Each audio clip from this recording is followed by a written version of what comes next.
find out what people want. You know, do they want to sell the house? Do they want to make that payment anymore? Do they want the burden of this debt? What is it they don't want, and what is it that they want? Is it peace of mind? Is it cash in their pocket? Is the payment bleeding them to death? And the only way you can get to that is by asking questions.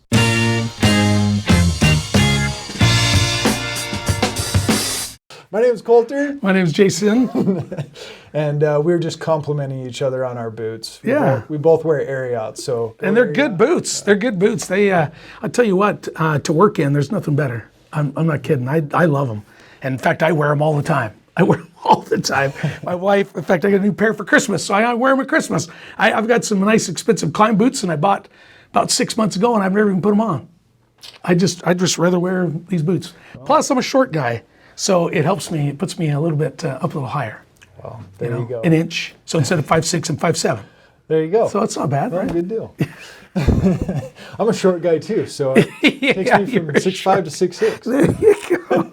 Yeah. I've got tall envy. Is that what it's called? Tall envy? There you go. All right, well, let's get on our subject. Well, that was a creative way to start our episode, and we just so happen to be talking about creativity. Yes. Why that's a good thing in business and in what we're, just accomplishing our goals. I think creativity is key for any entrepreneur. I think, even in deals, when I'm doing real estate, somebody comes through the house, they're like, hey, we really like it. And then all once they make an offer, and I'm like, hey, you know what? I won't do that offer. And then they say, okay, we don't want the house. And I don't get anything. And I always call a realtor. I'm like, if they like the house, let's make a deal. Like, it's not no, it's just, I don't want to do what they are asking, but I'm open. Like, if they want the house, let's get creative. Let's figure a way to get this house to you.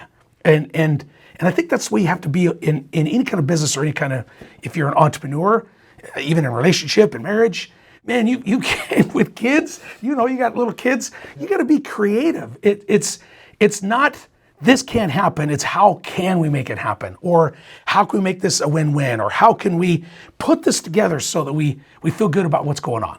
Yeah, and I think it's thinking outside the box. And some people approach the finances this way is not, I can't afford it, it's how can I afford it? Or it's, I can't, because a person that says I can't is right. Yeah, right? You're exactly right. They're exactly right. Whether you can or you can't, you're exactly right. Yes, there you go, dude. And so how do we think outside the box, and how do we teach others to think outside the box? Because in a transaction, there's multiple parties involved. Sometimes it's face-to-face with the buyer and the seller. Other times there's a wholesaler. Other times there's one realtor or two realtors, or maybe there's an attorney involved, and then there's escrow agents. And how do we put these creative transactions together that serve both parties' interests? Because you're right. If somebody just comes with a streamlined offer, like it's simple, this is the way it is, but it's too low, well, maybe there's a different way that we can work around to where they can actually make that work for them. Maybe it's the same payments that they were going to experience by going and getting traditional financing, or maybe we tack on additional options. Yeah. And I just like to explore everything. I mean, and at the end of the day, it still may be a no. It still may not work out, but man, let's explore every option possible to see if we can make it a win. See if we can make it happen. If somebody really wants something, like if one of my kids really wants to go snowboarding or really wants this new thing or whatever else, my one son, man, he gets creative. He wanted to take his whole, 4 or 5 friends down to California all by themselves after graduating from high school. They're all 17, 18 years old. They wanted to borrow my vehicle. They wanted to, they say, hey, we've got our own money. We're going to stay down there with somebody's cousin. And, or no, we're not going to stay with cousin. One of my friends has a cousin that lives in the area. We want to get our own Airbnb. And one of my friends' parents is going to rent the Airbnb for us because none of them are old enough to do it. And at first I'm like, heck no. Like, you're not going to do that. There's no way. You guys don't have enough brain power to power to pound into a Cheerio right now with the 6 of you. You know what I mean? They just barely graduated from high school. I mean, I should be a little more kind, but that was my thought process. There's no way. So my son's like, all right, Dad hasn't seen my vision. So he got together with his friends. He created a PowerPoint. He created a little video, and he got all the parents together. He even made dessert. and schedule an appointment for all the parents to come together.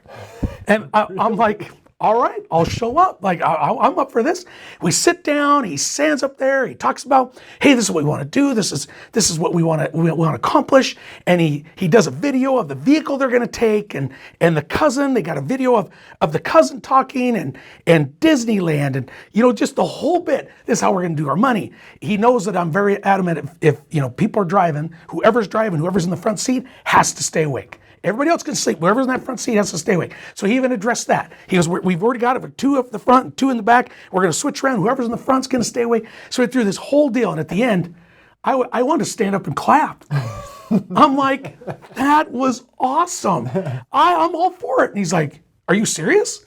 I'm like, yeah, I'm all for it. You did it. I was like, just come to me with hey, we want to go to California, the 4 of us guys. We want to borrow your car, and can we go? No way. But he didn't take no for an answer. He created a way, and he knows, he's been living with me for 18 years, so he knows all my points of interest of what's going to have to take to convince me. And then he figured out from his other buddies and everything else and all the parents. It was unanimous, all of us parents. And what was awesome is all of us parents, we switched telephone numbers. We shared our contact information. We were able to meet them.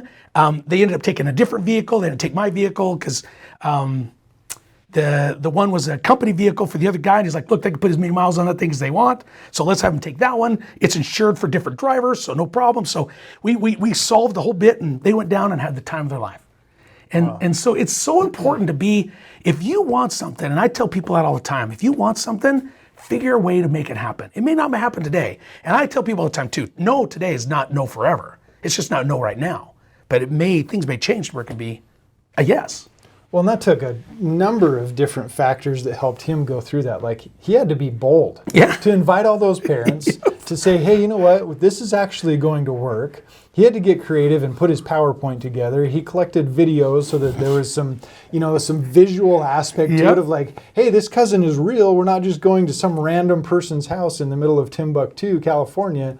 And then the safety factors. So you hit on all the feel goods of, hey, this could actually work, and maybe that brain power is a little more than the Cheerio. Exactly. So that's really cool, and it took some drive and interest and excitement and vision to say, I'm going to accomplish, and I'm going to accomplish this, and I'm going to think outside the box so I can convince those who are the powers that be that will help me make this decision. And when I said no, he got mad. He got mad and he went downstairs. And I went down there, I was like, look, it's no with the information I have. And I said to him, get creative. Do you want this to happen? He's like, yeah. I said, then figure a way to make it happen. And that's when he went to work. And he's coming home off mission here in 2 weeks. He's done with his 2 years. Wow. 14th of February, my other son goes in 7th, so they're gonna miss each other. Almost 100% 2 years. Wow. Or 4 years. 4 years are going to miss each other. But it's exciting. It's exciting. Yeah. So my lesson for that was, and I already had other lessons of being creative, is find out what people want. Do they want to sell the house? Do they want to make that payment anymore? Do they want the burden of this debt? What is it they don't want, and what is it that they want? Is it peace of mind? Is it cash in their pocket? Is the payment bleeding them to death? And the only way you can get to that is by asking questions. Yeah. Well, and I think let's look at a simple deal, right? So let's say we're buying a $200,000 house, and you're the seller and I'm the buyer. And I come to you and I say, I'll give you $190,000. And you just say, no. I need 200. I need 200. That's my price. And I could walk away and say, hey, you know what? That's fine. We'll go look for a different $190,000 house. Well, now they're giving something up because they wanted that house enough to pay $190,000 for it, but you didn't get to make your $200,000 sale, let alone a $190,000 sale, because meeting in the middle wasn't there. So if we think creatively about this, like, how can we address that? Because it may be, so let's say me as the buyer, I'm interested not in not paying $200,000. I'm afraid of the closing costs. I'm afraid of everything else that takes it from 190 cost to me having to pay 195 or 196.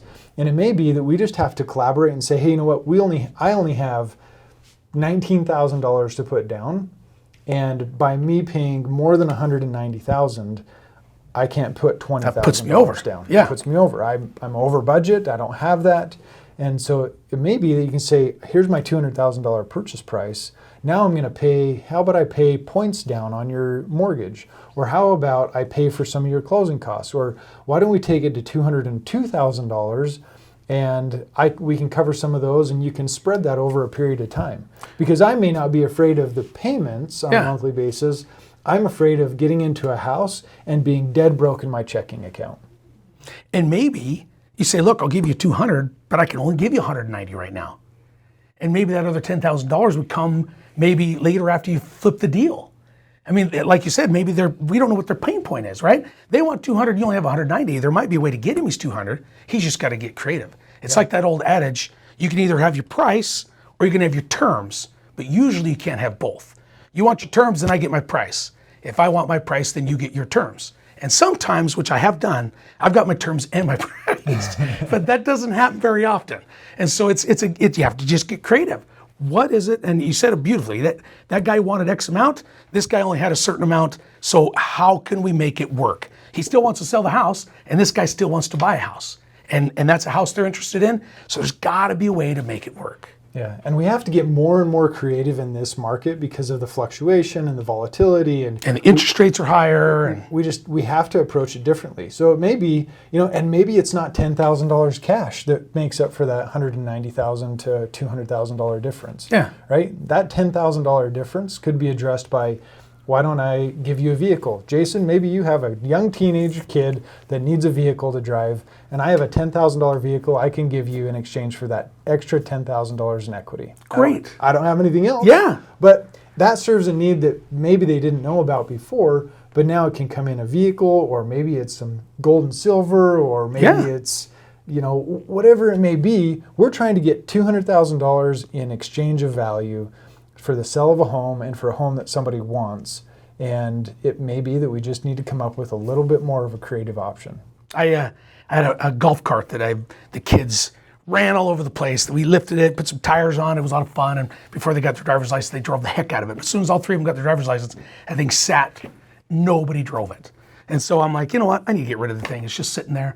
So I made a few phone calls. Nobody's interested in the golf cart. Well, the guy who used to work on my golf cart, he always told me, he's like, hey, if you ever want to sell that thing, let me know.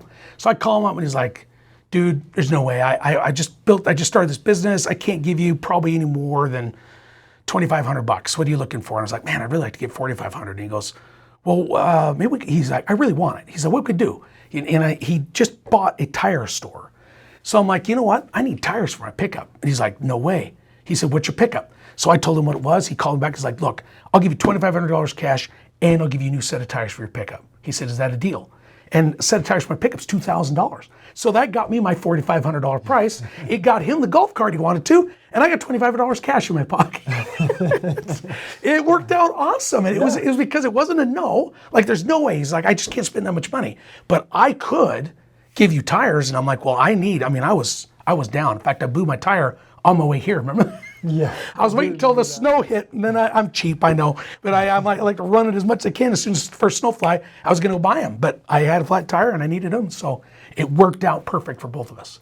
Good for you for being creative and thinking outside the box, and for him too. Like, just it worked out perfect for him, and it was Halloween. He wanted to run that thing around with these kids door to door on Halloween, so it was Halloween day when he made the deal, and he rebuilt the carburetor. And here's another thing too: in order for me to have sold that, even if I would got $3,500, I would have put $600-800 into it because the carburetor needed to be rebuilt. There's a few other things that sat there for 3-4 years. So it really was a win-win for me. And it was for him too. He enjoyed it. So I think from this episode, from just talking with you, I think the more creative, I'm going on a whim here, the more creative you can get, the more wealthier you can become. Is that too bold? No, you know what? I think it's all a matter of having enough information, right? Yeah. If you're going to build a house, you need more than one tool. If you're going to build a chicken coop, you need more than one tool. And a chicken, at least. Well, that's up for debate at my house. I have fought the idea of chickens at my house. So am I. I don't want any chickens, and my kids are wanting them. But, so when we think about all these tools that we need in our tool in our tool belt to address what we're trying to accomplish, the more that we can learn, the more that we can earn. You know? There you go. There Love you go. that. And so if we can think outside the box, more so than just, hey, it's a traditional, my only ever opportunity of buying a house is I have to put 20% down. I can Go to Wells Fargo, qualify, get the loan. Yeah. If we can't think past that, then these other opportunities and options are not available to us. They're going to shut down. You But bet. the more and more I do business, the more I believe that the opportunity of a lifetime comes around but once a week. Love that. It's not a matter of having enough opportunities. It's about selecting the right ones and about understanding what those opportunities are actually presenting to you. And then create an opportunity with it. Yeah. So we Yeah, can love create an that. opportunity out of anything. It's just a matter of, yes, we do have to think outside the box. We do have to understand the basics and fundamentals of what we're trying to do and the goal that we're trying to accomplish.